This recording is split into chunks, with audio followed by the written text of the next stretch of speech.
माझ्या महाराष्ट्रातील बांधवांनो, भगिनींनो आणि मातांनो, पुन्हा एकदा नमस्कार. जय महाराष्ट्र. आज थोडं काही कालावधीनंतर भेटतोय. 1 मेला आपण भेटलो होतो, त्याच्यानंतर जवळपास 6-7 दिवसानंतर भेटतोय. या गेल्या 6-7 दिवसात काय झालं, काय घडलं, असं न सांगण्यासारखं काहीच नाहीये आणि जे काय घडतंय ते सगळ्यांना माहिती आहे. पण विशेष म्हणजे काल एक अतिशय चांगली गोष्ट झाली. महाराष्ट्रामधल्या सर्व पक्षांच्या नेत्यांसोबत माझी आणि आपल्या माननीय मंत्री महोदयांची, म्हणजे त्याच्यात उपमुख्यमंत्री सुद्धा होते, सर्व काँग्रेस पक्षाचे, राष्ट्रवादी पक्षाचे आणि आपले शिवसेनेचे असे मंत्री होते आणि इतर पक्षांचे नेते यांच्यात एक बैठक झाली. सर्वांना आपण नेमकं काय करतो आहोत याची कल्पना दिली गेली. सर्वांना त्यांच्या सूचना काय आहेत, कुठे काही याच्यात उणीवा जाणवत आहेत का, आणखीन काही करायला पाहिजे का, या सगळ्या त्यांच्या सूचना घेण्यात आल्या. आणि खरंच मला एका गोष्टीबद्दल समाधान आहे की सगळ्यांनी अतिशय मनपूर्वक खूप चांगल्या सूचना दिल्या. त्यातल्या बहुतेक सगळ्या किंवा बऱ्याचशा सूचना आपण अंमलात सुद्धा आणलेल्या आहेत आणि आणतो सुद्धा आहे. एकूणच कालची जी बैठक झाली त्याच्यामध्ये एकतेचं एक वेगळं दर्शन होतं. महाराष्ट्राची एकजूट, राजकारण बाजूला ठेवून सगळे पक्ष नेते, पक्ष प्रमुख हे एकत्र आलेलं काल मला दिसलं आणि जो माझा आत्मविश्वास आहे तो आणखीन दुणावला. ह्याच्यामध्ये राजकारण नव्हतं. सगळ्यांनी मला सांगितलं की सरकार जे काही करतं आहे त्याच्यात आम्ही तुमच्या सोबत आहोत. आम्हाला जे जे काही वाटतं आहे हे आम्ही तुम्हाला सांगतो आहोत आणि आपणही त्यांना सांगितलं की वेळोवेळी तुम्हाला जे काही जाणवेल ते आपण सांगत राहा. आपण जे जे करता येणं शक्य असेल ते सर्व करू.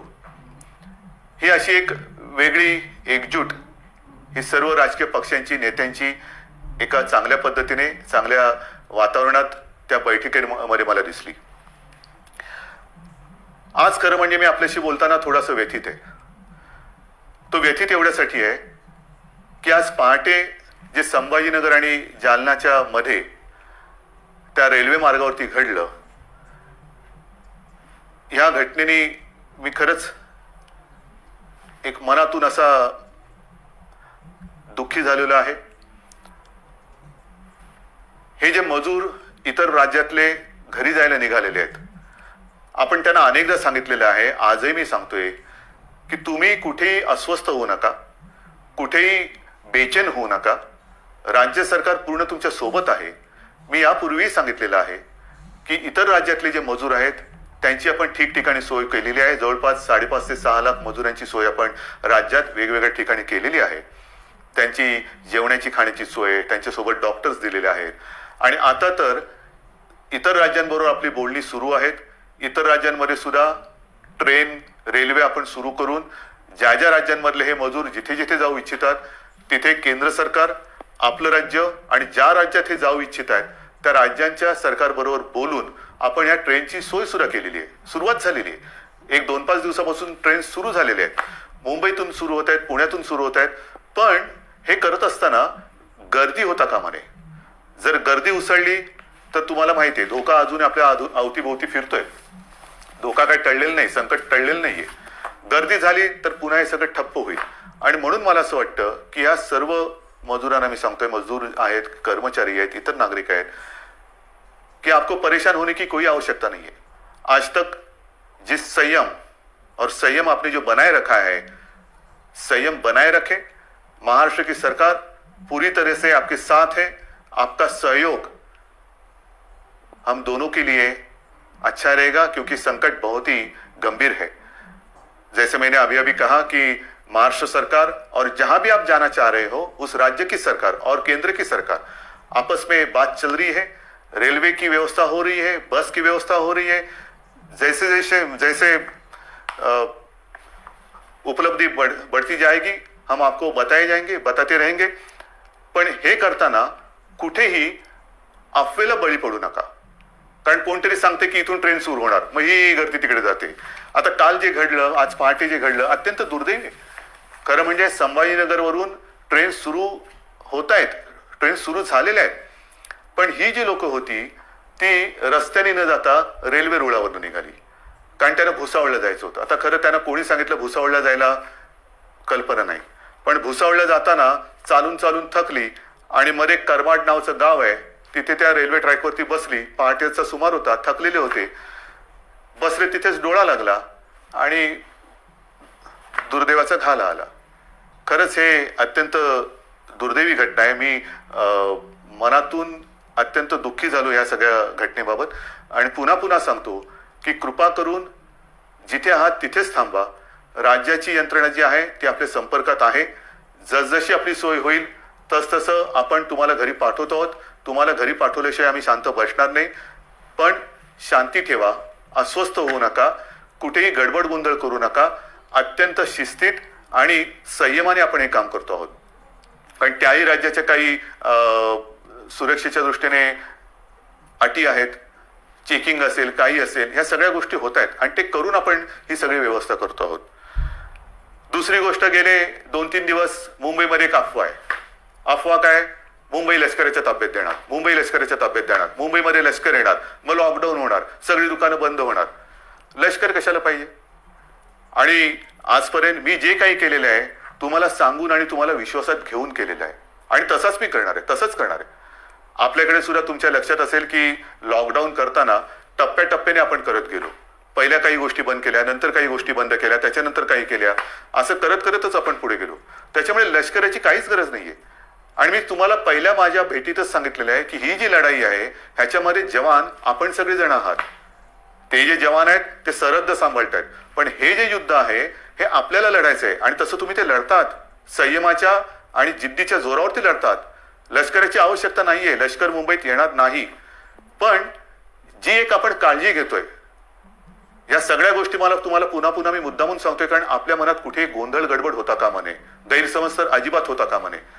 मी पहिल्या दिवसापासून सांगतोय की हे संकट गंभीर असलं तरी सरकार खंबीर आहे. मग खंबीरता म्हणजे काय? काही दिवसापूर्वी पाहिलं असेल, मी स्वतः या बांद्रा कुर्ला कॉम्प्लेक्सच्या मैदानात गेलो होतो जिथे मोठं आपण कोविड केअर सेंटर उभारतोय, प्रथम उपचार केंद्र. तसंच रेसकोर्सला उभारतोय, तिथे वरळी डोम मध्ये केलेलं आहे, गोरेगावचे एक्झिबिशन ग्राउंड मध्ये केलेले आहे. कदाचित बांद्रा कुर्ला कॉम्प्लेक्स मध्ये आपण ते आणखीन दुप्पट करू, आणखीन काही ठिकाणी वाढू. काय हे सगळं करतोय की हे संकट रोखताना समजा आपल्याला काही लोकांची सोय त्याच्यात करण्याची आवश्यकता वाटली, प्राथमिक केंद्रामध्ये म्हणजे कोणाला ऑक्सिजन देण्याची गरज लागली, समजा आता जे आपल्याकडे केसेस येत आहेत 80% एसिम्प्टोमॅटिक आहेत पण पॉझिटिव्ह आहेत, मग त्यांना ठेवायचं कुठे? तर त्याच्यासाठी ह्या आपण सोयी वाढवतो आहोत. पण हे वाढवताना पुढचा पावसाळा सुद्धा लक्षात घेतला पाहिजे. समजा पाऊस पडला, मुंबईचा पाऊस तुम्हाला माहिती आहे, त्रेधा तिरपीट उडवतो, मग त्यावेळेला काय करणार? हॉस्पिटल्स कमी पडता कामा नये. म्हणून मी स्वतः केंद्र सरकारला विनंती केली आणि ती मान्य सुद्धा झाली की जिथे जिथे राज्यामध्ये आपल्या केंद्र सरकारच्या ज्या काही यंत्रणा आहेत, मग रेल्वे आहे, बीपीटी आहे, अगदी मिलिटरी सुद्धा आहे, त्यांची हॉस्पिटल्स आणि डॉक्टर्स हे जर का आम्हाला आवश्यकता लागली तर वापरण्याची आम्हाला परवानगी द्या. हे करणं काही गैर नाहीये, कारण पुढचा धोका आपल्याला उद्भवू नये, उद्भवणार नाही. पण जर का आवश्यकता लागली तर त्या हॉस्पिटलची आणि डॉक्टर्सची व्यवस्था ही त्यांना आधी सांगून ठेवलेली बरी की जेणेकरून नंतर धावपळ नको. आणि त्याच पद्धतीने आणखीन एक माझ्या मनात विचार आहे, कारण आता सगळ्या यंत्रणा आपल्या प्रचंड तणावाखाली काम करतायत. डॉक्टर्स आहेत, नर्सेस आहेत, आपले सफाई कामगार आहेत, आपली महसूल यंत्रणा आहे, पोलीस तर आहेतच. पोलीस तर पाऱ्यावरती राहून राहून राहून तणावाखाली थकून जात आहेत, काही आजारी पडत आहेत, काही पोलीस तर बिचारे मृत्युमुखी पडले, आपल्यासाठी लढताना मृत्युमुखी पडले, आपल्यासाठी लढताना ते आजारी पडतायत. तणावाखाली त्यांना विश्रांती घ्यायला एक क्षणभर सुद्धा मिळत नाहीये. त्यांना सुद्धा थकवा आहे. माणसं आहेत, ही डॉक्टर सुद्धा माणसं आहेत, पोलीस सुद्धा माणसं आहेत. आजारी पडल्यानंतरच बाजूला करणं हा क्रूरपणा ठरेल. त्यांना सुद्धा मध्ये मध्ये कुठेतरी एक विश्रांती देण्याची गरज आहे आणि त्याच्यासाठी माझ्या मनात एक विचार आहे, तोही आता आपल्याला सांगतो, पण याचा लगेच चुकीचा अर्थ लावू नका. माझ्या मनात असा विचार आहे की केंद्र सरकारला मला सांगायचंय की जर का अधिकचं मनुष्यबळ लागलं, या पोलिसांना आम्हाला थोडी विश्रांती देण्याची आवश्यकता लागली तर काही दिवस पोलिसांना टप्प्याटप्प्याने विश्रांती देऊन त्यांना पुन्हा आणायचं, यांना टप्प्याने विश्रांती द्यायची, पुन्हा आणायचं. समजा काही पोलीस आजारी पडलेत, त्यांना निदान बरे होण्याची तरी वेळ दिली पाहिजे. बरं झाल्यानंतर त्यांच्यातला थकवा तर गेला पाहिजे. तर तोपर्यंत जर अधिकचं मनुष्यबळ लागलं तर ते केंद्र सरकारकडे आपण कदाचित मागणी करू. मग ते मागितल्यानंतर लोक म्हणजे काही जण काय म्हणतील, बघा यांनी लष्कर बोलवलं. लष्कर नाही, पोलिसांच्या बद्दल जर का त्यांचा थकवा किंवा ना त्यांना विश्रांती देण्यासाठी मनुष्यबळ लागलं तर त्याची आपण मागणी करणार आहोत. म्हणून सगळ्या बाजूने आपण तयारी करतो आहोत. हॉस्पिटलची सोय करतोय, डॉक्टरची सोय करतो आहोत, पोलीस लागले तर त्यांची सोय करतो आहोत. पण हे करताना तुमच्या मनात कुठेही भीती किंवा गैरसमज असता कामा नये, म्हणून हे मी मुद्दामून तुम्हाला आज सांगतो आहे. या सगळ्या गोष्टी करत असताना आणखीन एक महत्वाचा विषय आहे. परप्रांतीय मजुरांना आपण पाठवतो आहोत, तसंच त्या राज्यात आपली जी काही मजूर असतील त्यांना आपण परत आणतो आहोत. ट्रेननी येतील, ट्रेननी जातील, काही वेळेला बसेस, जसं कोट्याचे विद्यार्थी आपण बसेस पाठवून त्यांना घेऊन आलो. इतर राज्यात काही आपले विद्यार्थी आहेत त्यांना आपण घेऊन येणार आहोत. काही ठिकाणी तर राज्यांतर्गत विद्यार्थी कुठे कुठे अडकलेले आहेत. राज्यांतर्गत वाहतुकीचं काय? तुम्ही बाहेरच्या लोकांना पाठवताय, बाहेरच्या लोकांना आणतात, मग राज्यातल्या राज्यात आमचं काय? या सगळ्या गोष्टी आपण करणार आहोत. पण ह्या करताना सुद्धा मोजून मापून आपल्याला करावे लागणार आहेत. मोजून मापून. आपण गेल्या वेळेलाच मी सांगितलं होतं की आपल्या राज्यात रेड झोन, ऑरेंज झोन आणि ग्रीन झोन असे 3 झोन केलेले आहेत. त्याच्यात ग्रीन झोन मध्ये आपण जरा शिथिलता जास्त दिलेली आहे. ऑरेंज झोन मध्ये त्या प्रमाणात शिथिलता दिलेली नाही आणि रेड झोन मध्ये त्यातल्या त्यात कंटेनमेंट झोन एरियामध्ये तर बिलकुल आपण शिथिलता आणत नाही आहोत, अजिबात नाही. कारण कंटेनमेंट झोन, रेड झोन इथे अजूनही आपल्याला या केसेस सापडत आहेत. विशेषतः मुंबईत आहेत, संभाजीनगर आहे, पुणा आहे, मालेगाव आहे, नागपूरमध्ये काही विभागात आहेत, अशा काही ठिकाणी आहेत. इकडे ये जा करता येणार नाहीये. कारण ही ये जा जर का आपण सुरू केली मग इतके दिवस हे बंद ठेवून उपयोग काय त्याचा? हा लॉकडाऊन सगळा फुकटच आहे. लॉकडाऊन म्हणजे मी मागेच बोललो होतो की गतिरोधक आहे. गतिरोधक. आजपर्यंत आपण याची गती रोखण्यामध्ये यश जरूर मिळवलेलं आहे, पण अजूनही चेन तोडण्यामध्ये आपल्याला यश नाही मिळालेलं. त्यांची जी साखळी आहे, त्या विषाणूची साखळी तोडण्यात अजून आपल्याला यश नाही मिळालेलं. ते आता तोडायचंच आहे. ते तोडल्याशिवाय तर राहायचंच नाही. कारण नाहीतर किती दिवस चालू राहणार? लॉकडाऊनचं काय होणार? 17 तारखेपर्यंत लॉकडाऊन आहे. पुढे काय होणार? किती दिवस आपण वाढवत राहणार? म्हणून आपला आता हा प्रयत्न असा असला पाहिजे की एकदाच काय ते आपण कडक ही सगळी बंधनं पाळूया आणि या विषाणूचा संसर्ग, ह्याचा जो काय प्रसार आहे तो कायमचा संपवूया. त्याच्यासाठी आता आपल्याला तयारी करायची. आणि हे करत असताना आता परदेशातून जी आपली लोक आहेत ती यायला सुरुवात होतील. काही ठिकाणी इतर देशात सुद्धा आपली लोक अडकलेली आहेत, काही विद्यार्थी अडकलेले आहेत.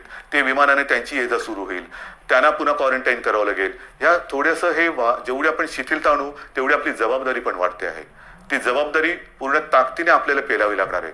आणि म्हणून आपल्याला जी मी विनंती करतो आहे की आपलं जे सहकार्य आजपर्यंत तुम्ही दिलेलं आहात तेच यापुढे सुद्धा काही दिवसासाठी हे आपल्या सरकारला तुमच्यासाठी लागणार आहे. मग कोणीतरी मध्ये सांगतं की मुंबईमध्ये टेस्ट कमी करणार का? अजिबात नाहीये. आजपर्यंत मी इतर राज्यांची तुलना नाही करत, पण गेल्याही वेळेला आकडा सांगितलेला तुम्हाला. 1.5-2 लाखाच्या आसपास महाराष्ट्राने टेस्ट केलेले आहेत. एकट्या मुंबईने लाखाच्या वरती टेस्ट केलेले आहेत. टेस्ट कुठेही कमी नाही होणार, अजिबात नाही होणार. जिथे जिथे आवश्यकता आहे तिथे टेस्ट ह्या चालू राहतीलच. मुंबईमध्ये मुंबई महापालिका, खासगी जे रुग्णालय आहेत, ते डॉक्टर्स आहेत, फक्त त्याच्यामध्ये एक सुसंगती पाहिजे, एक वाक्यता पाहिजे. कोणी उठला आणि टेस्ट करून आला तसं नाहीये. मी तर तुम्हाला पुन्हा एकदा विनंती करतो आहे, कारण जो काही मृत्यूदर आहे त्या मृत्यूदरामध्ये आपण बघितलं काही केसेस अशा आहेत की शेवटच्या टप्प्यात आपल्याकडे येत आहेत. शेवटच्या टप्प्यात म्हणजे सगळं काही उपचाराच्या पलीकडे गेलेलं असतं तेव्हा ते येत आहे आणि तिथे आपण काहीच करू शकत नाही. काही वेळेला तर असं होतं की एखादा रुग्ण आला तर त्याचा रिपोर्ट, टेस्टचा रिपोर्ट येण्याच्या आधी त्याचा मृत्यू होतो. आणि म्हणून मी वारंवार सांगतोय की जर कोणाला सर्दी, खोकला, ताप यासारखी लक्षणं आढळली तर तुम्ही न घाबरता, न डगमगता आपली फिवर क्लिनिक्स आहेत, आपले डॉक्टर्स आहेत, त्यांच्याकडे या, स्वतःहून या. आपण तर घरोघरी जाऊन चेकिंग तर करतोच आहोत, विचारपूस करतो आहोत, पण जर ज्यांना कोणालाही अशी लक्षणं आढळली आणि ते स्वतःहून पुढे आले तर पुढचा जो काही उपचार आहे तो करणं हे सुलभ होईल. एक लक्षात घ्या, आजपर्यंत साधारणतः 18,000 पॉझिटिव्ह केसेस आपल्या महाराष्ट्रात आहेत. 18,000 आकडा मोठा आहे, पण जवळपास 3,2500 रुग्ण हे पूर्ण बरे होऊन घरी पण गेलेले आहेत. दुर्दैवाने काही मृत्यू झालेले आहेत, पण 3,2500 हाही आकडा बरंच काही सांगून जातो. आणि हा आकडा ज्यांना लक्षणं होती ती लक्षणं पूर्ण बरी होऊन आणि काही जणांना लक्षणं नव्हती पण क्वारंटाईन मध्ये होते त्यांचा तो काळ पूर्ण करून पुढची चाचणी निगेटिव्ह आल्यानंतर ते घरी गेलेले आहेत. हा रोजचा आकडा वाढत चाललेलाच आहे. घरी जाणारे, जसं रुग्णांची संख्या पॉझिटिव्हचा एक आकडा येतोय तसंच घरी जाणारे सुद्धा जात आहेत. त्यांचा तो क्वारंटाईनचा काळ, आयसोलेशनचा काळ, उपचाराचा कालावधी पूर्ण करून ते घरी सुद्धा जात आहेत. आज आणखीन एक माहिती मला मिळाली, जरा वेगळी माहिती. हा निसर्गाचा चमत्कार आहे. आपल्या इथे ह्या जेव्हापासून लॉकडाऊन वगैरे झाला त्यावेळेपासून काही ज्या महिला होत्या त्यांची प्रसूती झाली, त्यांच्यापैकी काही ह्या कोविड पॉझिटिव्ह होत्या, कोविड पॉझिटिव्ह आहेत, पण त्यांची बाळं जी आहेत त्यांना कोविडची बाधा झालेली नाही. हा एक चमत्कार आहे. म्हणजे आईला कोविड पॉझिटिव्ह आहे पण बाळ हे निगेटिव्ह आहे, त्याला कोविड झालेलं नाहीये, बाळ सुखरूप आहे, असाही चमत्कार आहे. आणि त्याच्यानंतर ते बाळ त्या आईसोबतच आहे. हा एक निसर्गाचा चमत्कार आहे. ह्या काही गोष्टी घडतायत. तर अशाही गोष्टी आहेत. ह्याच्यामध्ये खबरदारी घेणं हा एक महत्वाचा भाग आहे. त्याच्यानंतर काही वेळेला काही घटना घडतात, जसं काल एक आपण बघितलं असेल की हॉस्पिटलमध्ये गलथानपणा नाही, अजिबात चालणार नाही. मी माणुसकी समजू शकतो, माणुसकीचा धर्म समजू शकतो, पण त्याच्यामध्ये गलथानपणा अजिबात सहन केला जाणार नाही. जसं मी वारंवार सांगतो की पोलीस आणि डॉक्टर यांच्या रूपात देव आपल्यासोबत आहे. त्यांच्याशी कोणी हुज्जत घालू नका, त्यांच्यावरती हल्ले होता कामा नये. हल्ले केले तर कडक कारवाई होईल. तसंच डॉक्टर्स आणि यांनाही सांगतोय की हॉस्पिटलमध्ये गलथानपणा होता कामा नये, अजिबात नाही. काही मदत लागली सरकार सोबत आहे, महापालिका सोबत आहे, गलथानपणा करायचा नाही. म्हणजे सगळं चांगलं चालू असताना कारवाई करण्याची वेळ आमच्यावरती आणू नका, कारवाई करू नका. तिकडे गलथानपणा आणि दप्तर दिरंगाईला अजिबात क्षमा केली जाणार नाही. कारण नाहीतर हे सगळं करतोय कोणासाठी? मी परवा जे काही गेलो होतो बांद्रा कुर्ला कॉम्प्लेक्स रेसकोर्स मध्ये आपण करतोय, सगळं करतोय. तिकडे 100 रुग्णशय्या आपलं 1000च्या आसपास रुग्णशय्या या बांद्रा कुर्ला कॉम्प्लेक्सला करतोय. त्याची क्षमता मी आता दुप्पट करायला सांगतोय. काय आपल्याला फर्निचरचं दुकान नाही काढायचं की बघा किती बेड्स आहेत आमच्याकडे उपलब्ध आहे, कोणी आणि झोपून जा? नाही, त्याच्या मागे एक गांभीर्य आहे. ही आवश्यकता लागू नये ही माझी प्रार्थना आहे. पण ही सोय सुविधा वाढत असताना आपल्याला डॉक्टरची सुद्धा आवश्यकता लागणार आहे, परिचारिकांची आवश्यकता लागणार आहे. कोविड योद्धा म्हणून मी आपल्याला आवाहन केलं होतं, त्याच्यात अनेक जणांनी प्रतिसाद दिलेला आहे. आज मी आयुषच्या डॉक्टरना सुद्धा विनंती करतो आहे, आवाहन करतोय की तुमची सुद्धा आम्हाला गरज आहे. होमिओपॅथी डॉक्टरची सुद्धा आवश्यकता आहे. आयुर्वेदचे डॉक्टर असतील, तुम्ही या. आपण सगळे मिळून एकजुटीने या संकटाचा सामना करूया. सगळे एकत्र आले, ठीक आहे ना. काही वेळेला गंभीर आजार असेल तिकडे ॲलोपॅथी चालेल. जर का आपल्याला प्रतिकारशक्ती वाढवायची असेल त्याच्यासाठी होमिओपॅथी किंवा आयुर्वेद चालत असेल, जरूर या. कदाचित हे सगळे आपले आयुषचे डॉक्टर्स आणि या सगळ्या डॉक्टरशी फिवर क्लिनिकमध्ये मदत होणार असेल, सर्दी खोकला ताप आहे की नाही बघण्यासाठी, तेवढंच आपल्याला हॉस्पिटलमध्ये काम करणाऱ्या डॉक्टरांवरचा ओझं ताण हा कमी करता येईल. म्हणून मला आपल्याला या सगळ्यांची आवश्यकता आहे. आणि त्याच्यासाठी मी आज आपले डॉक्टर लहाने साहेब त्यांना सुद्धा सांगितले की डॉक्टर साहेब आता ते सुद्धा दिवसरात्र मेहनत करतातच आहेत, कोणी मेहनतीमध्ये मागे पडत नाहीये. त्यांनी सुद्धा आता पुढाकार घेतलेला आहे. डॉक्टर ओक आपल्या सोबत आहे, टास्क फोर्स आपल्या सोबत आहे, सगळे आपल्या सोबत आहेत. आणि हे करून आपण ही लढाई अधिक मजबूतीने आता लढत आहोत. म्हणून मला हात जोडून विनंती करायची की हा जो आता लॉकडाऊनचा टप्पा आहे हा सतत आता वाढवत जायचं की नाही जायचं, लॉकडाऊनचं काय करणार हे तुम्ही ठरवायचंय. जेवढे तुम्ही शिस्त पाळाल, जेवढं तुम्ही बंधनं कडक पद्धतीने पाळाल, तेवढं लवकर आपण या संकटातून बाहेर येऊ. कोणालाही आनंद नाहीये लॉकडाऊन वाढवण्यामध्ये. लॉकडाऊन वाढवणं म्हणजे पिंजऱ्यात बसल्यासारखं आहे, कोण वाड्यात बसल्यासारखं आहे. आत्ता ते बसण्याची गरज आहे. आणि ती शिस्त अजूनही मला काही ठिकाणी बिघडलेली दिसते. मग मुंबई असेल, इतर शहरं असतील, ही शिस्त बिघडवणं म्हणजे आपण आपलं संकट लांबवणं आहे. जेवढं तुम्ही हे बंधन तोडायला बघाल तेवढं हे बंधन अधिक तुमच्या भोवती आपला फास आवडत जाईल. म्हणून हे बंधन पाळणं, शिस्त पाळणं, लोकांमध्ये न मिसळणं, एकमेकाशी आता ह्या कालच्या त्या सर्वपक्षीय बैठकीमध्ये जो मी एक शब्द वापरला होता, फिजिकल डिस्टन्सिंग. सोशल डिस्टन्सिंग म्हणजे जरा त्याचा अर्थ वेगळा होतो, सामाजिक अंतर नकोय. थोडंसं आपल्याला एकमेकापासून अंतरावरती राहणं, मग त्याला शब्द फिजिकल डिस्टन्सिंग म्हणायचं आहे किंवा आणखीन काय म्हणायचंय, काही म्हणा, पण ते अंतर ठेवून आपल्याला पुढचा काही काळ तरी तोंडाला मास्क लावून हात सतत धुत राहून हा असा काही काळ आपल्याला काढावा लागेल. हे संकट अजूनही कोणाला अंदाज येत नाहीये. काही जण आता म्हणायला लागलेत कोरोना बरोबर जगा. कोरोना बरोबर जगा म्हणजे कसं जगायचं? हे असं घरात राहून? हे नाही चालणार आपल्याला. आपला महाराष्ट्र, मी अनेकदा सांगतोय, मला लष्कराची अजिबात गरज नाहीये, कारण हा शिवरायाचा महाराष्ट्र आहे. नुसते आपण बोलताना शाहू फुले, आंबेडकर, गाडगे महाराज यांची नावं घेऊन उपयोग नाहीये. त्यांनी जे काय आपल्याला शिकवलेलं आहे, छत्रपती शिवाजी महाराजांनी सुद्धा आपल्याला लढायचं कसं हे शिकवलेलं आहे. आणि त्यांची परंपरा असलेला महाराष्ट्र, इथे मला लष्कराची आवश्यकता नाही. माझा प्रत्येक नागरिक हा जवान आहे, हा सैनिक आहे, आणि तो या लढाईमध्ये स्वतः लढून या विषाणूवरती मात केल्याशिवाय राहणार नाही. हा तुमच्याबरोबर माझा सुद्धा आत्मविश्वास आहे. म्हणून पुन्हा एकदा सगळ्यांना सहकार्याची विनंती करतो. धन्यवाद देतो.